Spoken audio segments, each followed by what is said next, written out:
Hello and welcome to The Professional Artist with Echo Chernik. And this is Braden Duncan, and she is my guest today. And you are listening on 107.7 United Public Radio Network out of New Orleans. And we are currently at Salt Lake City Comic Con in Salt Lake City, Utah. So, hi, Braden. Thanks for joining me today. Thank you so much for having me. So, Salt Lake City, you said you've done Salt Lake City Comic Con for a lot of years now. Many, many years. Back when it was still two different events. I think my first one out here was 2015. It has been a minute. Yeah. So now Salt Lake City, it's just because we have listeners that are all over the world. Salt Lake City is, there's the Salt Lake here, which is, I guess it's dried up, and so that it's surrounded by all the salt flats. Have you seen the salt flats? I have not, actually. So usually when I fly in, I'm right into the city and then right back out again. Although I actually had two events back to back this month, so I had a chance to road trip down to Arches National Park. Oh, it was pretty fun.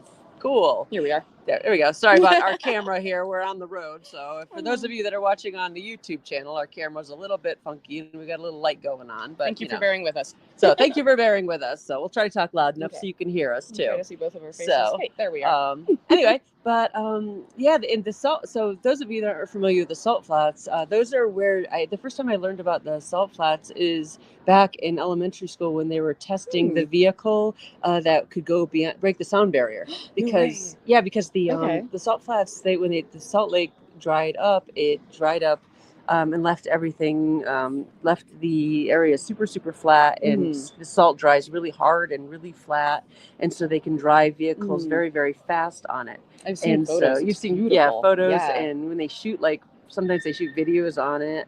And I don't know if you saw, but it's worth a Google. There was a Bacardi commercial that they shot. I think it was probably maybe 10 years ago now, and it's if you Google Bacardi. And they had this really futuristic scene of this greyhound race with these. It was like a drone rabbit, the rabbit that they chase, and it was this drone rabbit, and all these people in this futuristic gear, and they go out there and they let this rabbit go forth, and it's just a really beautiful commercial, but it's out on the salt flats, and it's really cool to watch. It looks like an alien landscape. It's an alien landscape. It's really, really neat. So. But anyway, that's where we are right now. We're in Salt Lake City doing this show, so it's a lot of fun. And we're hanging out with Meet, and we're going to talk about We're going to talk about cats this morning. So Braden's a cat artist. So tell us about your career and what you do. All right. Well, I do lots of things, but right now primarily I paint watercolor kittens, and I imagine them in different kinds of costumes. I've got 3 cats at home who model for me. Diesel is my little black one. We've got Ghost and Earl Grey, the Floof twins. And Diesel has been modeling for me for nearly 14 years. Started out painting lots of different critters. Actually have a huge background in oil painting and photorealistic pencil drawing. Used to draw a lot of people, but then I discovered that critters are adorable.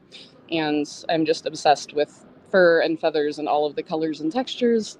So now I paint a lot of watercolor critters. My cats used to get into the oil paint and they would track it all over the place. And let me tell you, cleaning alizarin crimson off of cat paws and white carpet, not recommended. After time number 3, I decided to switch to a medium that was water soluble, less toxic, and much easier to clean. Those of you that aren't familiar with alizarin crimson, that's the color of clotted blood. Yeah, so, it's beautiful, and it's very disturbing on cats and carpet. I came home one day in art school, and I walked into my apartment, and my friend was with me, and I swear to God, we thought somebody broke into my apartment in Brooklyn and shot my cat. Because she had gotten into my alizarin crimson and eaten some of it. And then she threw up. And then she licked herself. And I swear we thought that somebody had shot the cat with a shotgun. And we're like, oh my God, my cat's been shot. And there's just what looked like just blood everywhere, like chunky, nasty blood. Turns out there's alizarin crimson oil paint vomit all over the place. No injuries, just an idiot. She was an idiot. She oh God, she was the dumbest cat. God, they're lucky they're cute. Oh, she was so dumb. This is the one that would get into. You remember he had this 3-pack of Entenmann donuts, where they had the plain and the powdered and the chocolate. She would get into the powdered and eat the middles out of all the powdered right in the middle, like just a hold on the middle. What a little weirdo. So little weirdos. So I love them. So they do make life exciting, and mine now literally pay my rent, so I can't really complain. I was working with a gallery in Seattle called Gargoyle Statuary, and they were having a Black Animals themed show. Gosh, back in 2011, 2012. And the gallerist knew that I had just adopted a little black kitten and suggested that I start painting my kitten. So I did. And that's Diesel. That's Diesel. Diesel. Yep. She found me, she climbed up on my shoulder and fell asleep, and she basically adopted me. So you have been chosen. I have been chosen. And yeah, now she's kind of my everything. And I'll be painting Diesel soon too. Yes, I commissioned Echo to do a beautiful portrait of my kitty. I love seeing how fellow artists see my muse. Yeah, how many paintings of Diesel do you have now? Oh gosh, I don't even know. Between 500 and 1,000. I have a wall of Diesel. A wall of Diesels. So I love the name Diesel super fun for a cat. So now I turn her into all of my favorite characters. I don't dress her up in costumes in actuality because she knows where I sleep and she would murder me. She is very opinionated, and I don't know, she's just kind of the best thing. I wish I could bring her to conventions in person, but again, she knows where I sleep. that is definitely. So I'm currently turning her into superheroes. I'm turning her into horror characters. Let's see, little steampunk critters.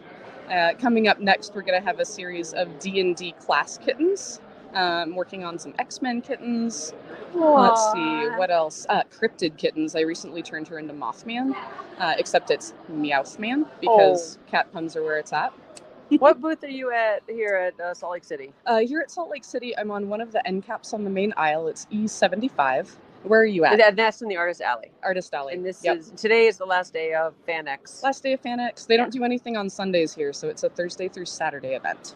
And then I am 1507. If you go to the giant sign that says fudge and chocolate, we're right next to that, which is just kind of amazing. Really bad for my hips, but oh my gosh! But they have the best heath there next to it. I think it's I forgot to know. It's a I should say what the name of the chocolatier is, but I forgot. Canyon something chocolate. Oh, they're so good though. I mean, it's chocolate, and that's what matters. It is so good. Their chocolate is so good. It's Copper Canyon, I think it's called. Oh, and, that sounds correct. And it is so.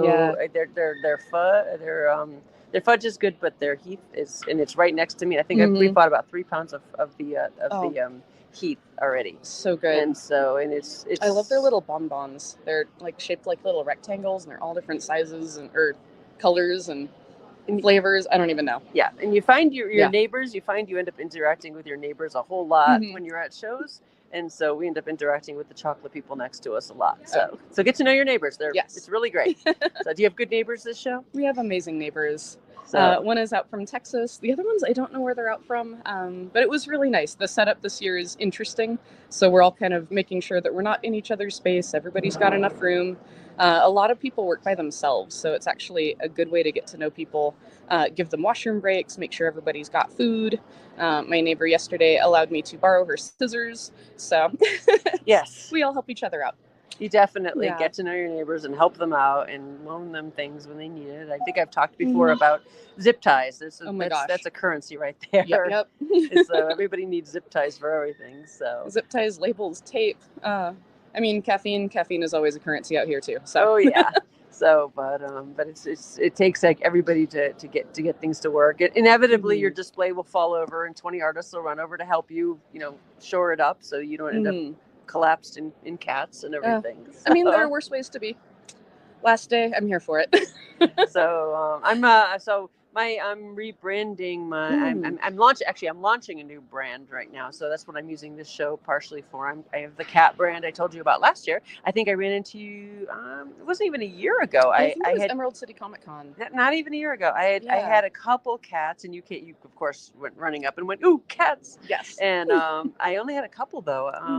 And now I've got like 108 different varieties of cats. It's amazing. I'm in the middle of separating them off. I'm just launching a new website. It'll be I got a brand new URL, and it's going to launch in about a week or so. It's going to be Okay. echocat.art, Aw. but I also got echoart.cat just Of in course. case I get confused. Right. And I'll be separating it off from my sexy stuff, because a lot of my work has the sexy stuff, but then I also have my mainstream advertising work, and we want to really start promoting to the mainstream brand. That makes sense. And promote to retail.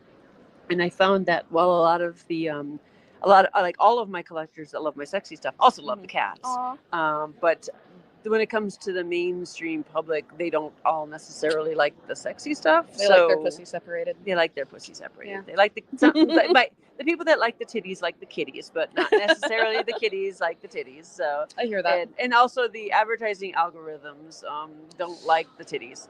Not so much. Yeah, so I'm actually going to be, I've actually been creating the brand new brand with the cats, and I'll be launching that. So it's going to be exciting. Yeah. So, and I got a new sublimation printer, so I can print all kinds of cool things like ornaments and make them on demand and everything, and bags, and the notebook bags I can make are been really popular. Okay. I'm going to be picking your brain about that. Yeah, it's really awesome. fun. Yeah, because you can just do one at a time. So people are like, oh, I want my cat on this ornament, or on this bag, or on this mouse pad, and so you can just make them and not have to buy in bulk. Yeah, you don't have to buy in bulk, which is really nice. Bulk can be a lot less expensive if you're doing it, but it requires a lot of space to store and that initial capital. So yeah. And you end up with like 1,000 mouse pads with one print on it. Right. Which is great if you can sell 1,000 mouse pads with one print on it. But if you're just going to if you have 108 cats times 1,000, that's 108,000 ornaments you now have to sell, or you're going to end up with 108,000 ornaments that you're storing, it's just in not your mom's garage or feasible. Yeah, that's not such a great thing. So now I can make them one at a time, which is nice. So, and overall the overhead on getting the printer and stuff, we got the smaller one, but it's a good one. So it's it wasn't terribly expensive to get everything. So I would be tempted to do that, especially for items that take up a lot of space. I do things like prints, magnets, stickers, enamel pins, cards, and those guys mostly flat. They don't take up a lot of space, but things more like t-shirts, mugs, tote bags, they take up more space, and they're just far more expensive to produce. It can do mugs. It can do mugs and tumblers and things like that. I don't think I'm going to do mugs and tumblers, but you can do mugs and tumblers. I have friends who do, and it's just I couldn't bring them on an airplane. I travel everywhere on an airplane. My entire setup fits into like 4 or 5 zippy bags. That's good. But once you get into 3-dimensional items, things get exciting. So you have to either ship in advance or just do the print on demand. I knew a porn star whose entire wardrobe fit into like one quart-size Ziploc bag. She brought she's like, oh, I brought like 20 outfits. And she pulls out a quart-size Ziploc bag. I'm like, okay then. A thong for every occasion. She's like, oh, this is my evening gown, and I'm like, it's in there too. And she's like, yeah, and I'm like, super slinky. Whoa. I mean, it was like totally backless and mostly frontless, and that sounds stunning. Yeah, it was wow. And it was her and her husband go on those cruises and everything, the hedonism cruises and stuff, and she's like, oh yeah, this is like all my clothes. I'm like, there you go. Like, that's like not even a gallon size bag, is it? She's like, oh no. There's much to be said for that. Cat art takes up a lot more space. Happily, I can use my wardrobe to pack around all of my shipping supplies. Oh yeah, you're constantly padding with t-shirts. Yep, t-shirts and tote bags, because I do bring tote bags to shows now, but only like 5 of each. So the rest you can find online. They do, actually. I mean, it totally depends, because a lot of these Comic Cons will give people giant bags for all of the merch when they enter, but it's usually just for VIPs. And a lot of folks don't have bags to carry around, especially if you're in cosplay without pockets. So having a tote bag, and of course they're covered in kittens, I can, encourage people to buy a kitten to help them carry their treasures or hide the evidence. And part of the reason when I ran into you yesterday, I was like, we should have you on today. That you have a big convention coming up in when is Sea-Meow Con? Sea-Meow Con is Seattle's premier cat convention, and we are the first weekend of November this year. Yes, it is a festival for all things cat. I am your Meowchant coordinator. I actually split the job with my friend Vi from Medusa Tattoo this year. The entire convention is hosted by Seattle Meowtropolitan, which is one of our local cat cafes.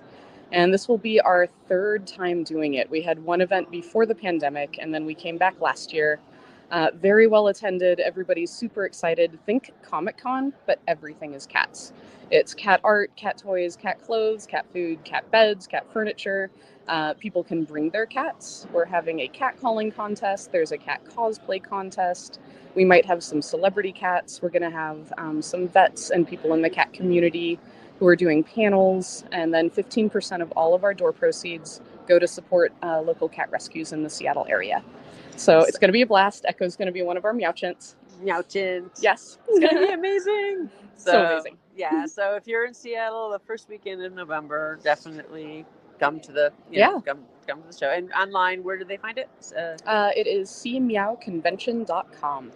SEAMEAW convention.com. We can spell things. We're artists. No. I don't need to spell things. Just look up Seattle Meow, and we're popping up. So it'll also be on my website. You'll and mine too. And and what's your website again? My website is clockworkart.com. I used to be, I do a lot of things in the steampunk community. I think actually the last time we did an artist talk together was at Steamposium years and years ago. Yes. We were chatting professional artist things, so it's nice to be back. That is right. And what's your website? Chernik.com, and then my new cat one, which give me about a week or two, I'll have it up. It will be echocat.art or echoart.cat in case you're dyslexic. Right. It all leads to the same place. You've got art, you've got cats, you've got artists. Talking professional cat stuff. And art stuff.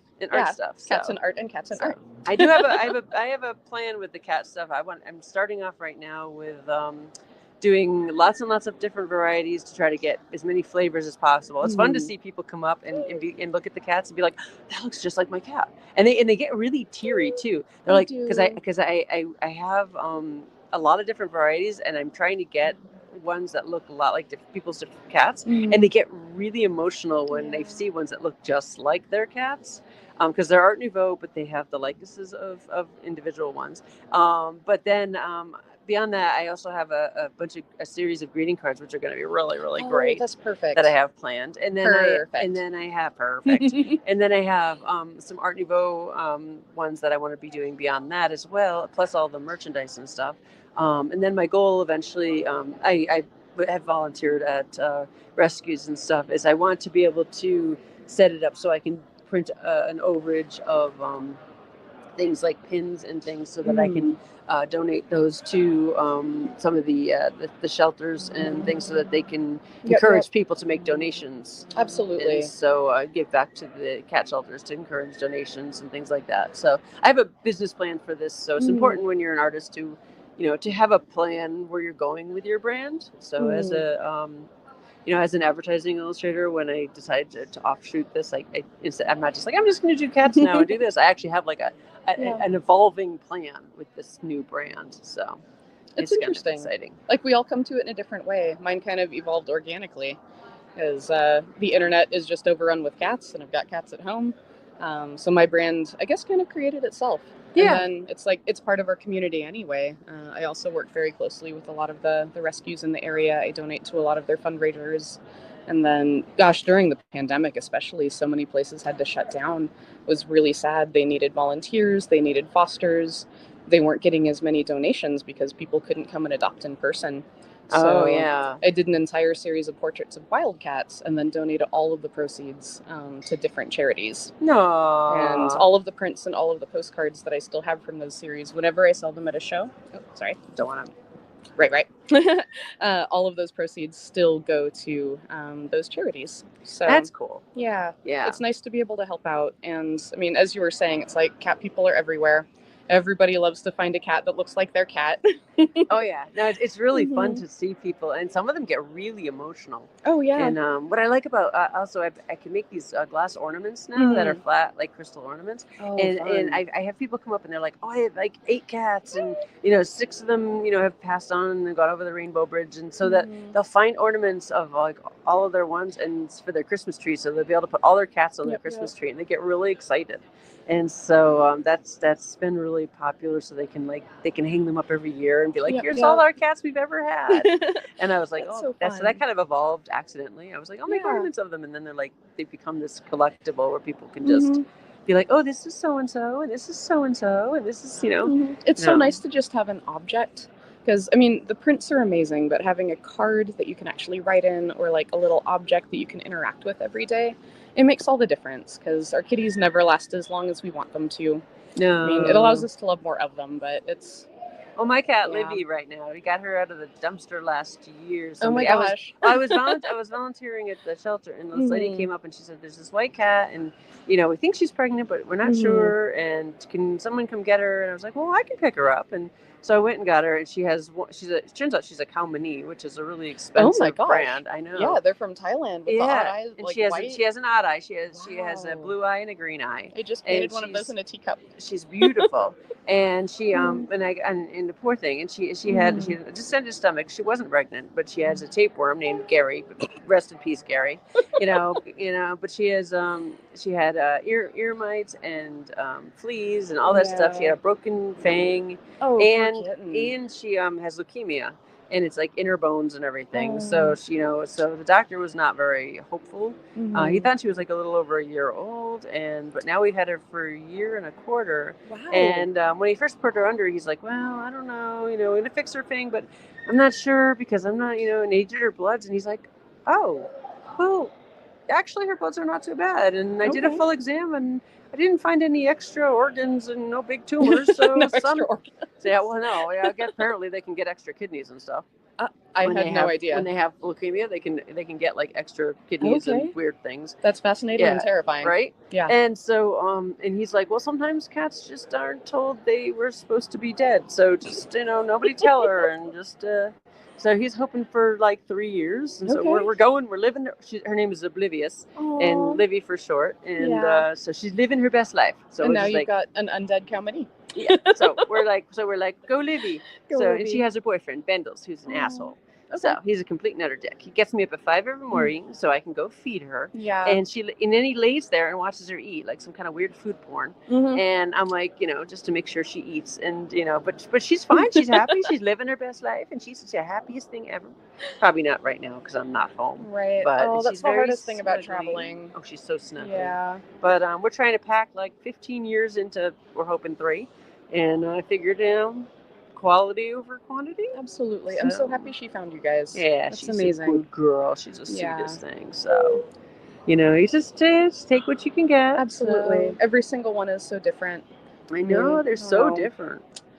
Ours are very strange because my little black Diesel was raised by a pair of Australian Shepherds, so she kind of thinks she's the dog. She's 6 pounds. She's ridiculous. Oh gosh. And then we adopted 2 little gray kitties, Ghost and Earl Grey, and they were raised by her, so they don't know how to cat at all. So it's a fun little community. She's definitely in charge. She was not thrilled when we brought them home. But then she realized they're really dumb, so they are not usurpers. They are minions. They absolutely do her bidding. Good. Well, yeah. Once she gets them into place, she's good. It works out. But they're just the sweetest things. Diesel is my little cuddle buddy, my studio goblin. She kind of hangs out on my shoulder. Just loves being present while I paint. So if you see any paw prints or cat hair in there, those are authentic. And it's a bonus. It is. You should charge more. Awesome. We should. Charge more for the cat prints. Oh, so. Right. And then the kittens are just, they don't really meow. They're just cuddles and purrs. You pick them up and they're all floppy. They are Nebelungs, which is a really interesting breed that I hadn't heard of before. I've never heard of that. But they're soft, they're gray, they're silky, they've got really wide set green eyes, and you pick them up and they just melt like a rag doll. Oh. They're so sweet. Yeah. I love cats. You know what I like about cats? They are, as my daughter tells me, they are the definition of consent. They are. They really are. If they don't like you, they don't like you. Mm-mm. I mean, they're not just, dogs are fine and stuff, but, dogs generally like you. Mm-hmm. I mean, cats, they have to earn their trust. They let you know where the boundaries are, and they will enforce those boundaries if you don't respect them. And when they like you, you feel really good. Oh, it's so true. You're like, oh my God, they like me. It took 8 years for Diesel to finally adopt and accept my partner. I mean, she tolerated him, but now she will leave me for his lap. Oh, wow. It is how it is. He's fabulous too, so I can't really complain. See, Bennett meets me at the door, Mhm. and I have to pick him up, like all 18 pounds of him, Oh my and gosh. flip him over and give him raspberries, right? But he hates me. He will not cuddle with me. Besides that, he gets mad if I don't do that. Okay. But then, okay. but he won't. I'm the only one. He won't sit on my lap, Yeah. and he gets grumpy at me for everything else. But if I don't greet him, if I don't give him raspberries, he gets grumpy at me. So It's a ritual. he's a weird boy. So he also eats trash and then throws it up and gets really mad at his throw up for like betraying him and ending up outside of his body. Like, why do you do that? It's like, dude, Oh, why? man. Don't eat plastic, you dummy. They're so strange. Our kittens, they lick everything. I don't know why. Like, we didn't lick them as kittens. Like, Diesel doesn't really lick them either, but they lick each other. They lick the floor. They lick the walls. They lick windows. They lick us. If you want exfoliation, come over and just hang out with my Floof twins for a minute. Yep. But Earl Grey has this fabulous habit, because they're both long-haired. They get hair all over the carpet.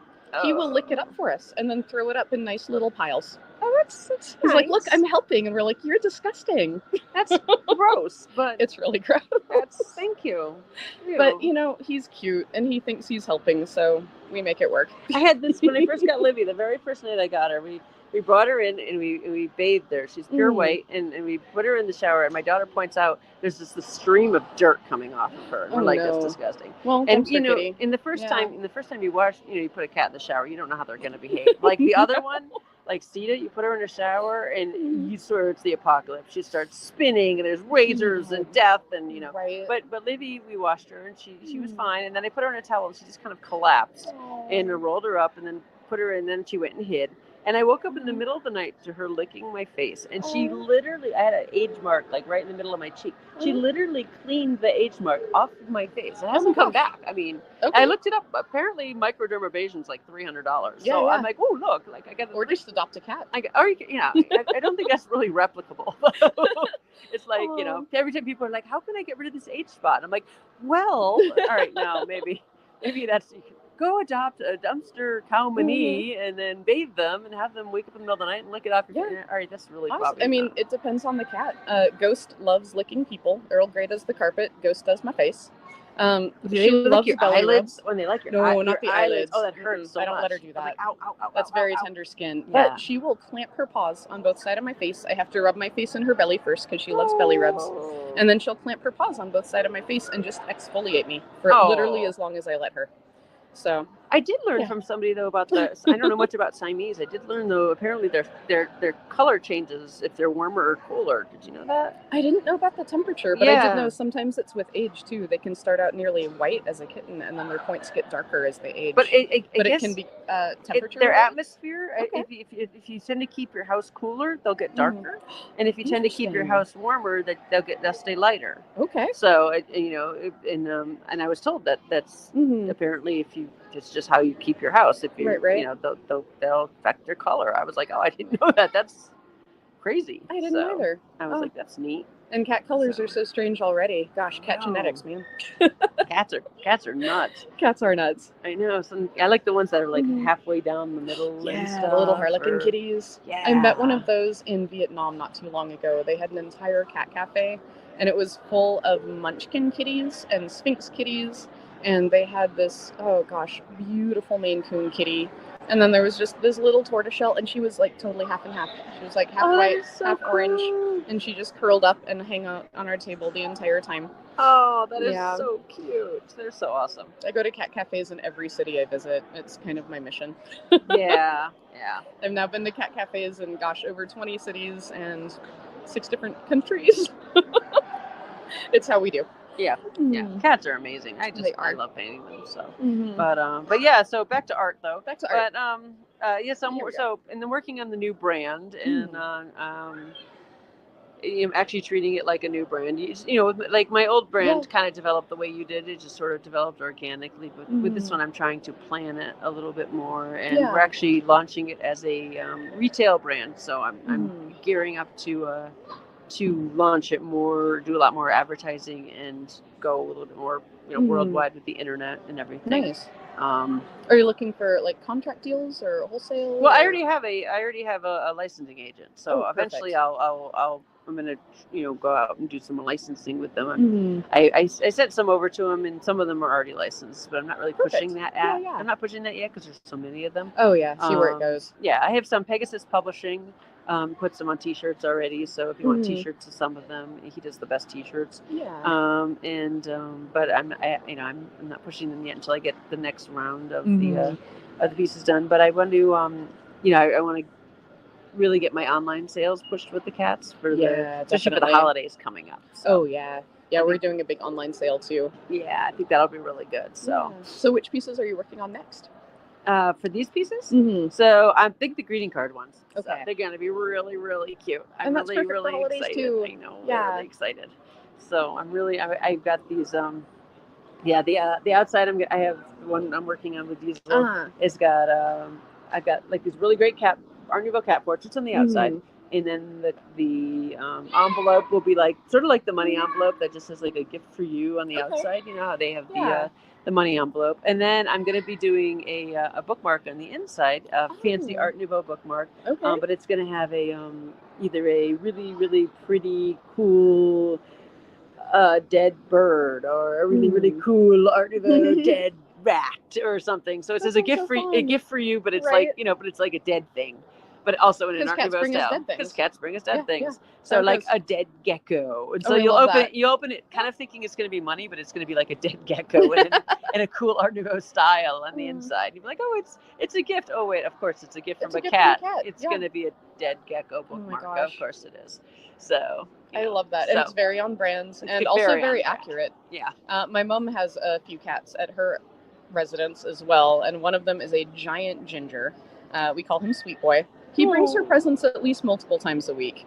She has this ongoing saga of mouse number 7, mouse number 8, bird number 12. Like, oh god, there are so many, and it's impossible to keep them inside out there. She lives in the mountains, so he's not near any traffic. But it's many pictures of giant orange kitty and tiny little dead things. Some that aren't quite so dead, so she catches them and lets them go as she can. Yeah, we used to have an old guy, Sergeant, that we rescued when he was, they told us he was 9, but our vet friend's like, he's kind of more like 14, and he was really old. He got outside once, and we looked out the window and we saw that he was outside, and he was stalking a dandelion. I mean, he was stalking this thing, and we're like, dude, that's okay then. And, he almost caught it. He almost caught it. Almost. Next time. Yeah. We're like, dude, come, you can't, come they're so back weird. inside. Now, he was so old. Anyway, but he had to come back inside because we don't trust him outside. No. But anyway, Sita, who's quite the huntress, she would try to teach him to hunt, so she would bring him live rabbits and sneak them in the house. Yeah. And so suddenly we'd have a live rabbit running around the house. To try to teach, she's like, well, she wanted to teach him to hunt.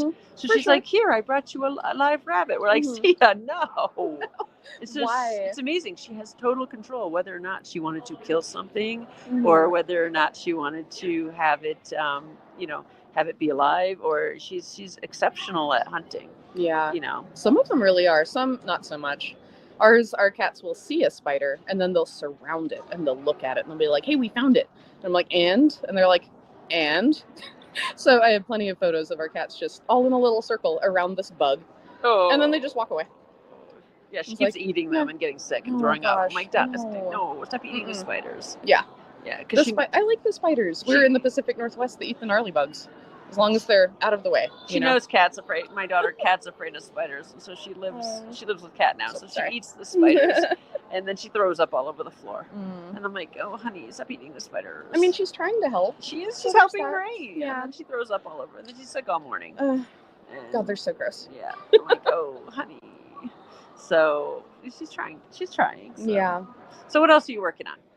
Oh, let's see. Right now, I'm actually working on a Better Life Art Sanity balance for next year. I currently do about 30 conventions a year all over the U.S. No wonder I see you all over the place. Yeah, we see each other everywhere. I see you at every convention I'm at. And I go to most of them in person, which I love. It's so much fun. I love seeing people in costumes and being able to interact with the entire community. But it's also not super sustainable. So over the last few months, I have been working with a couple of friends who have offered to take over some of my travel conventions. And we are going to work on them doing probably some more of the Oddities and Curiosities Expo, which is a fabulous circuit. It's like a Halloween convention. Yeah. I do Comic Cons, horror shows, and cat shows. So we're going to see if they can do some more of my travel events. And then I can stay home and paint in my studio more often because I have so many projects, not just the ones that I described, but I think my list of cats is like 1,000 long at least of things that I still need to paint. So we are getting there. I'm not sure where you guys will see me next year. I will definitely be in some spaces, but I'm trying to do more like 2 events in person each month instead of like 6. Oh my God, that's so Because that's a many. lot, especially when it's in, back-to-back states, back-to-back weekends. I Yeah. haven't been home in the past, I don't know, it's been over 10 days. I've been in Salt Lake for a minute. But I've been traveling for pretty much the last 2 months straight with maybe 1 to 3 days between air flights. So That's hard. It's hard. September and October are always crazy pants, but I take the holidays off. Holidays are my painting time. I spend it with my kittens and my partner and my mom. And yeah, we'll see what I come up with this year.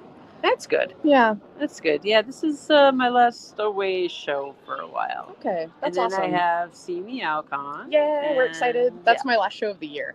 Oh, so I'm excited. Good. Yeah. After this one, I go home, and then my partner and I drive down to Portland for the Oddities Expo. Got 4 days in between this one and that one. Oh, that's cool. I'm And then trying I felt like a couple weeks before the Seattle Oddities Expo, and then I'm in Washington Horror Con in Puyallup for the first time. It's a new event, cool. sponsored by Elvira. That's coming up the last weekend of October. Friends working that one for me because I will be in Sacramento for the Oddities Expo. Oh, wow. And then Sea-Meow Con's the weekend after that. You got in like all the Oddities Expos. I do about a dozen with them every year. Wow. So they release the new schedule on Halloween every year. Yeah, I'm going to try to apply for that. Please do. Oh my gosh, you'd fit right in. It's amazing. Current vendors have already applied. They give us the schedule about a month in advance. Yeah. We are not allowed to share because it's secret. But yeah, Oddities Expo coming soon. More Comic Cons coming soon. Cat show coming soon. And yeah, definitely come to Sea-Meow. Get all of your cat needs. Yeah, I have a show in Seattle on Thanksgiving weekend. Okay. And Sea-Meow Con, and then Alchemy Fair, which is just a 1-day show in Everett, which is nice because it's a nice show and it's local. When is that one? Oh gosh, you're gonna ask me that. Middle of October. Middle of October. Middle of October. It's a nice show. It's actually a good size. And I was gonna say that one's local for me too. So if I'm in town, I'll come. Alchemy Fair. Yeah, it's nice. It's just on a Saturday. Okay. And it's it's just the tables are inexpensive and there's lots of cool vendors and it's a fun show. It's usually in October and April, and you should that's local. You should come. Yeah. You should come to that one. I like checking out shows, and then I can support my friends. It's good to do reconnaissance for potential future shows I want to vend. October 26th, October. Okay. Something like that. it's somewhere in the middle there. Somewhere, yeah. I might be in Sacramento. If not, then yeah. I know you'll rock it. It'll be amazing. Yeah, it'll be fun. It's usually fun. I've done them for a little while now, so. But and what else is going on? So this show's been a lot of fun though, and I had the Realms Unknown fair last weekend, which was over in Portland. Nice. And that was a lot of fun. I did the posters for them. Oh, sweet. Yeah, that was really neat. I really, that was neat. That was an outdoor fair. I haven't done an outdoor fair in a long time. So they gave me a huge tent for that because I did the posters. Okay. And so it was it's like a fantasy fair, fantasy medieval. Has like set up into different. That sounds fun. Yeah, it was set up into different. There's a steampunk area too. Okay. So love that.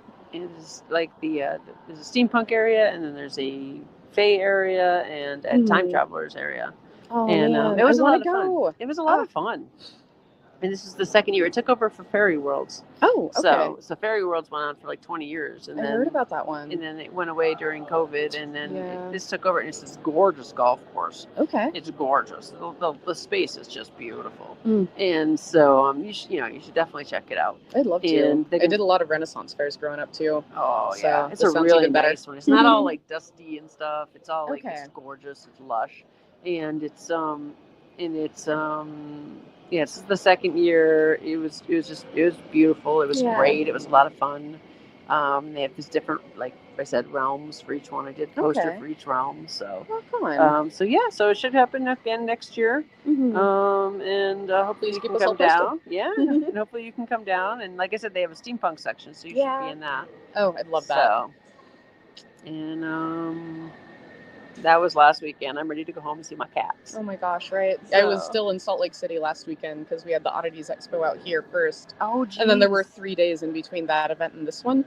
Last year there was a little bit more time in between, but this time it's like, okay, I've got 2 days and then I've got set up for FanX, so I might as well just stay in town. So what'd you do in town? Just hang you out? know, I travel with my friends Sammy and Dusty. They are fellow Seattle artists. They're the ones that are going to be taking over some travel shows for me. We road tripped down to Moab and saw Arches National Park. Ooh. Got to see a friend from high school who lives down there now. And we got to see dinosaurs. There's something called the Moab Giants, where they are life-size dinosaurs. You can take a little walk. They are interactive. We totally rode one, because how can you not? Cool. And then we came back up here, and they road tripped out to Denver, because there's also an Oddities Expo out there. So they are repping my work in Denver while I'm here in Salt Lake still. Wow.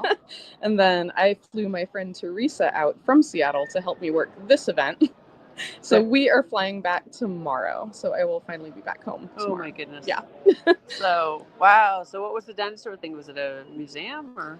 They have a museum component. It's kind of like an outdoor trek. It's just a big trail in the desert. And they have different pop-ups with life-size dinosaurs and then little info stands where you can learn about each dinosaur. But they're also photo ops. A lot of them have little interactive areas where you can go and like climb all over the dinosaurs, climb under the dinosaurs. Yeah, it's ridiculous. And if you bring your sketchbook, you can write all that off as a text write-off. Absolutely. So business expense. Business expense. So don't forget that, people. Right. Artists, don't forget that it's all a text write-off. It is. You're learning about, dinosaurs and where dinosaurs This is research and development. It is. No, legitimately. Not joking wise. It really is. So, Also, cat food, cat litter, cat vet bills, anything. If they're your models, it's a tax write-off. Just saying. Forgot about that. Yeah. So, yes, you would know that. I would know. So, this has been my career for, over a decade. I haven't even thought about the cat part. Yeah. Yeah. You should start thinking about I should start thinking about writing up the cat stuff as models. Yeah. Absolutely. They are doing a very valuable service. Yeah. I didn't even think I could write up my cat vet bills. You absolutely can. What? Yeah. It's a medical expense. I totally for forgot your models. that right? Part. Yeah. Do it. You're happy to help. You're totally right. Yeah. So. And this is what we do. We help each other out because a lot of things you don't even think about. A lot of us went to art school or had to figure this stuff out, a little bit at a time. But the larger the community we have, the more we can help each other. And it has to do with the percentage, too. I mean, if you just draw your cat once, you can't write off all your vet bills. That's not really... But if you have an entire brand based around it, that's a different thing. Exactly. If you're like, look, I drew my cat once, I'm going to write off $17,000 in cat bills. They're not going to like that too much. It's got to be actually making money for you. Yeah. So, yeah. You actually have to legitimately be like, look, this is my brand based around cats. That's. And it is possible. I mean, I tell folks all the time, it's like, we can do it. You can do it too. I'm so excited when fellow artists are actually able to turn their passion into a career. Not everybody wants to and not everybody can, and that's okay. But I don't know, the first time I made it to Comic-Con, what I did in half a year at my day job, I did that in one weekend. I couldn't go back. I love this so much. It is a lot of work. We travel a lot. It's we a work lot of work. We don't really get days off. I mean, it's like we're always thinking about art to some extent. We're planning, we're plotting, we're answering emails, we're doing merch, we're painting things. There's a lot of admin that you don't really think about being a professional artist, but it's all worth it, 100%. You have to kind of take the fun when you get it, too. Exactly. So, and you're like, oh, I'm going to go down and walk around Moab. And right. Ride some dinosaurs. Take some pictures, take some reference pictures. You're still thinking, I should take a picture of this for reference in case I need it later. Absolutely. And we did. Technically still work, but that's okay. I'd love to do some kaiju kittens, like kittens fused with dinosaurs. There's going to be a Kittenzilla in there at some point. So. Yes, there should be. Yeah, this is definitely reference photos. Definitely reference photos. Yeah. Yeah, so you're always thinking about work, but it's also Mhm. exciting too, because you're like, what can I do? It's like potential stuff. Exactly. That's another thing that's so much fun about these conventions. It is so inspiring because there's so many artists here. Everybody's doing their own thing. Everybody's passionate about it. Everybody's setup is a little bit different. So one of my favorite parts is just walking around and seeing how people display their work. You know, it's like, what kind of things are they making? What's the easiest, most efficient, most, user-friendly way of getting all of this amazing art into people's hands, making sure that people adopt cat art. I love it when my kitties find new homes. Yay! It's so rewarding having people come back year after year. That's why I've done this convention for so many years. People come back every year and they're like, hey, what's new? Oh my gosh, I get this one last year and that one last year. And they just want to add to their collection. Do they get new cats every year? I have A lot of my people one do. my one concern Yep. is that they're going to get their cat and then they're going to be like, okay, I got my cat, and not. Oh no. Not Cat get people the like all repeat. cats. It's not Okay. like dog people. Like, I love dog people too. I love dogs, but there's a reason I don't paint dogs for a career, you know? Like, they're very specific about their dog. Whereas cat people, it's like, oh my God, this looks just my cat, except for, my little black cat is my little black cat, and their cat is orange, and he has one eye and a stump leg, like, just like their cat. But they see it, it's the energy, it's the expression. Because right now it's so rad. Right now I'm doing very specific cat portraits, but I intend to expand upon that. But they're still really universal though, and I love that you can do like variations on a theme. And so I'm like, you'll have a long-haired black are they going to cat, come all back different next eyes. year and collect other ones? Or are they going to be like, okay, I got my cat, moving on? They'll come back. Okay. I promise you, they'll come back. Especially if you start doing like different sorts of themes. I mean, you've got the Art Nouveau. I mean, you said you might be working on some spooky things coming up next. Yeah, that's what I was thinking about. Yeah. And I want to do some pins too. Oh, definitely. So definitely want to do some pins and some things, and so it's going to be awesome. I'm so excited. It's a growing thing. It's fun. I love painting cats. They're so much fun. So they're just a joy to draw. So they really are. Not that we're biased or anything. No, not at all. Absolutely not. So they're relaxing. Yeah. So, and I had I was thinking. This is not about cats. This is about something different. I had a panel I did yesterday for the Illustrators of the Future, and someone came up to my booth yesterday while we were talking, and we were talking about following your dreams and everything, and she wants to do she's writing her own book and doing her own illustrations. So she's trying to figure out what style to do her illustrations in, and she was asking me about if she should be looking at what the current trends are and doing the style in whatever current trend is out there. It's a valid question. However, don't follow the current trends. Do what you are drawn to do. Do what excites you, and what artists do is we make the trends. Exactly. So do your style and make the trend, and let people let people's opinion turn to what you're doing, and absolutely make that the new trend. If you're passionate about it, people will get that. Like, don't be the next somebody else. Be the first you. Yeah, absolutely. Absolutely. So I just found that was an interesting question. Should I try to follow the trend? I'm like, no, don't follow the trend. You could follow trends as far as like things that are available. It's like, if people think that enamel pins are super fun and you also like enamel pins, awesome. Yeah. It's like, if people are asking you a lot for stickers, maybe look into stickers if it's something that interests you. But I have never been a fan of folks just, painting a thing because other people want it. It's like, if you are not interested in, painting frogs, then don't paint frogs. You know? Paint what excites you. Exactly. So absolutely. There's some cool merch and stuff out there. When I first started, there wasn't anything like that out there. People were just doing prints and not of the quality that there are now, but now they have those acrylic keychains. It's amazing. There's everything. The standee things, and there's just all kinds of stuff artists can make, and not terribly expensive either. I mean, it used to cost a fortune to make anything. Yep.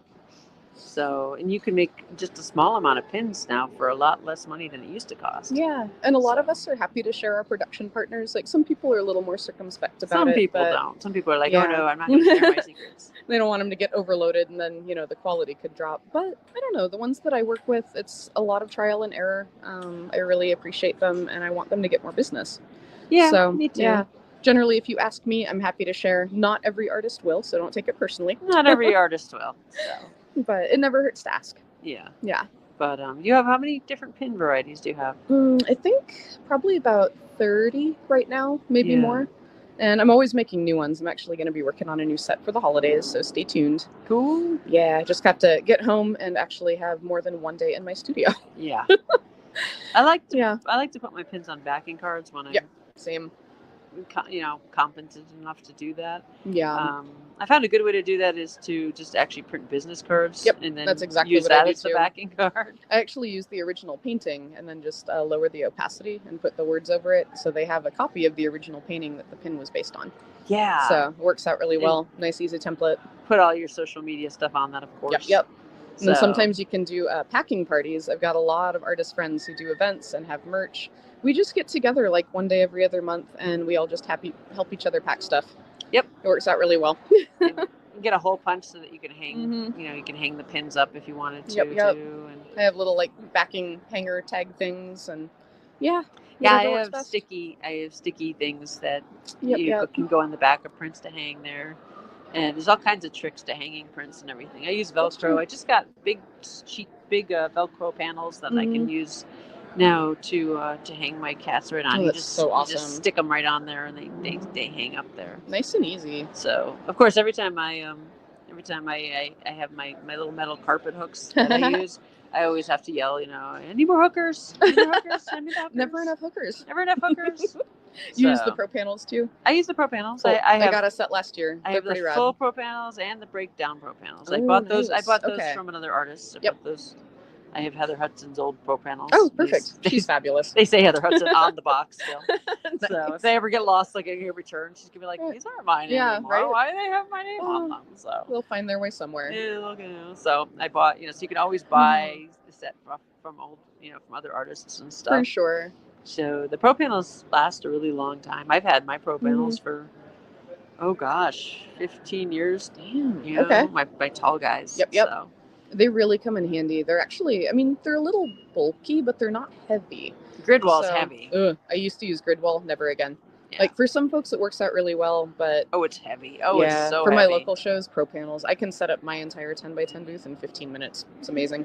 With Pro panels? Pro panels. Oh my gosh. Yep. I just have the 7-footers, and I don't have any of the up top stackers. So yeah, I may though, because it's nice to get some height. I have the toppers, which we got a few years ago, and the lights. Oh, okay. I don't do lights for mine yet. Well, I have a weird booth this time. They gave me a 10x20. I was supposed to get a 10x20 end cap, but for some reason I ended up in between like two end caps, so I have like an alleyway. So it's like it's very strange. So it's like a 10x20, but I have a booth on either side, so it would be like it's like a galley sort of. It would be like a galley walkway. Yep. So if I didn't have the lights, it would be really dark. Right.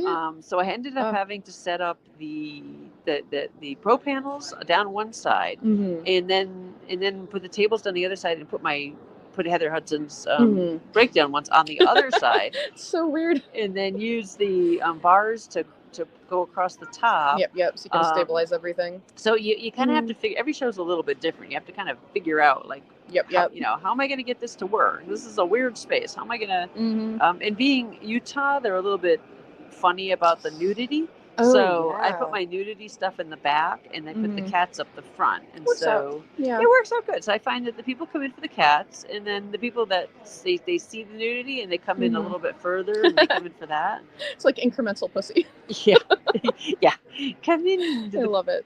So, and in this event, I'm squished into a 6-foot table because I had to pack for 2 10x10 booths and a 6-foot table without going home, so I didn't know how much stuff I would have. So it's interesting. I normally do 10x10 booths, but for some of the Comic Cons, it's still just the table. But we do what we can. You do what you can. Speaking of, the event is going to start in a minute, so I should probably get back to my booth. Yes. So yes, the event will open in a minute. So is there anything else that you want to say? No, just it's been really nice chatting with you. Thank you so much for having me. Too. So I'm glad we see each other at so many events, and we're just going to kick ass this year. Yeah, it's going to be amazing. So and I will see you on the show floor and at Sea-Meow Con. Indeed, Sea-Meow or bust. Sea-Meow or bust. So thank you so much, and take care. So and thank you for joining me on the Professional Artist at 107.7 New Orleans, and I will see you next week. And this is Echo Chernik, and have a great day and keep creating art and take care.